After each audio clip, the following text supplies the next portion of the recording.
très belle histoire authentique que raconte le Rav Yitzhak Chaim Sonnenfeld.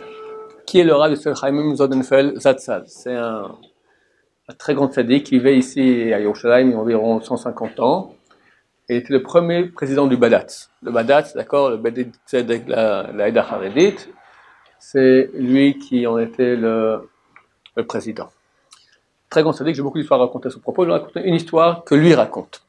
Lui, il était orphelin et il est originaire d'Hongrie, de Pressburg, en Hongrie. Pressburg, c'est une grande yeshiva, à l'époque, le Tab Sofer était dans cette, enfin, quelques années auparavant, c'est lui qui a fondé cette yeshiva.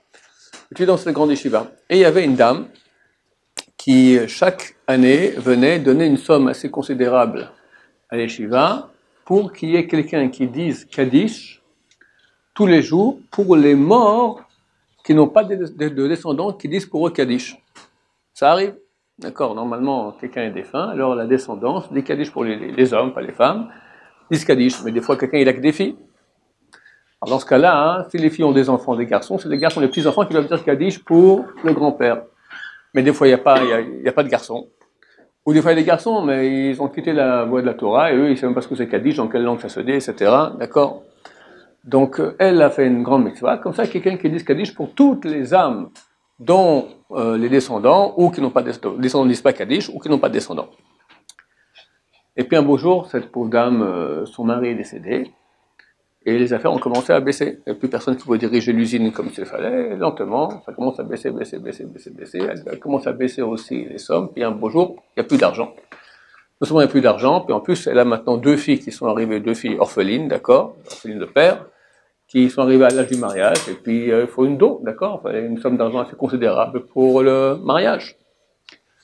Alors, mais elle, ce qui lui fait le plus mal, c'était pas qu'elle n'avait pas d'argent pour laisser ses filles, c'est qu'elle pouvait plus donner l'argent à la yeshiva pour qu'il y ait quelqu'un qui dise Kaddish pour ces âmes-là.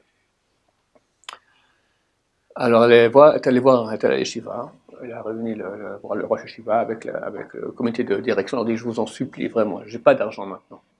Hachem, j'espère que ça ira mieux plus tard, je m'engage. Continuez maintenant à que la personne dise le Kaddish pour toutes ces âmes-là, et moi je m'engage que si ça va mieux dans ma situation, je vous donnerai, rembourserai aussi pour tous ces mois ou années, ou toute la période où j'aurais pas payé. Évidemment, les Rosh Yeshiva ont été extrêmement touchés par cela, ils n'ont pas de problème, on continue. Ok, elle descend de la yeshiva, elle va dans la route, du coup il y a un monsieur qui vient, extrêmement vieux, comme une grande barbe blanche, très très honorable comme ça, et lui dit Shalom. Quand Shalom. Il dit, tout va bien chez vous? Oui, enfin, qu'est-ce que vous voulez? Dites-moi, comment va votre situation financière? Alors, elle commence à raconter, bon, mon mari est décédé, l'usine, lui, l'a fermé, maintenant j'ai 2 filles que je dois marier, j'ai pas d'argent. Écoutez, combien il vous faut pour le mariage de vos filles? Et pourquoi vous posez la question? Dites-moi, comment vous avez besoin? Peut-être j'ai une idée. Alors, elle dit, bon, ben, il faut, je sais pas, la somme à l'époque, d'accord, on va dire 30 000 euros pour marier minimum, d'accord, 30 000 euros, 2 fois 30 000, 60 000 euros. Il sort un chéquier, 60 000 euros, comment vous appelez? Regardez, je vais signer, mais à la banque, c'est une somme qui est considérable, donc peut-être aller demander qu'il y ait 2 témoins ici, trouver 2 témoins peut-être dans la yeshiva ici, qui voient que c'est bien moi qui ai signé.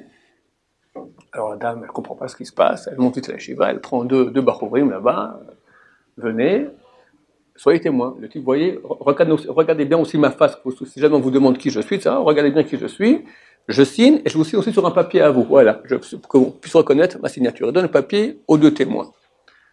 Bon, elle est toute contente, elle comprend très bien qu'est-ce que c'est ce truc-là. Le lendemain matin, elle va à la banque, et elle va au guichet, elle monte le chèque, l'employé voit ça, il dit, ne bougez pas, il va voir le directeur, il voit ça, il tombe dans les pommes. Hop, tout le monde va sur prenez-la, mettez un garde, c'est pas normal, peut-être il y a sûrement ici c'est un faux, quelque chose, etc. Bon. Le directeur se réveille, il dit faites-la entrer.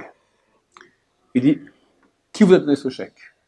Elle dit hier je sortais de la yeshiva, venait un monsieur très vieux comme ça, très très beau, avec une grande barbe comme ça, et il m'a demandé que ma vie, qui, quoi, comment, il m'a fait le chèque.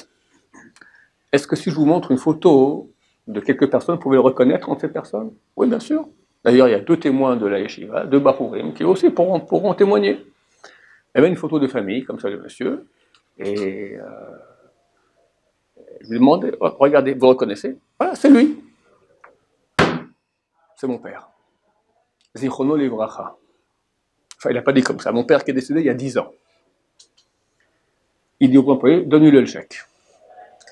Qu'est-ce qui s'est passé? Cette nuit, il raconte, mon père est venu en rêve.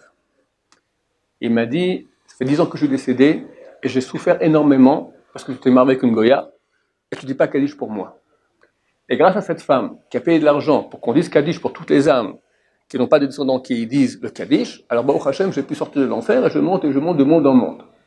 Et maintenant, elle a besoin d'argent pour continuer, alors je lui ai fait ce chèque-là et demain matin, elle vient en rêve, demain matin, une dame viendra avec un chèque et je lui demande de lui donner l'argent. Eh bien madame, ça vous revient. Qui étaient les deux Bachurim de la Yeshiva? C'est le Rav Chaim Sonnenfeld lui-même, quand il était encore jeune. C'était moi-même, il a dit mon ami Yuda Greenwald. Un témoignage de l'au-delà, comme quoi il y a un au-delà, et il y a un impact au mitzvot, et Baruch Hashem, quand il y a besoin, les défunts prient pour nous, peuvent même faire des apparitions pour nous aider dans ce monde. Baruch Adonai, l'olam, amen, amen.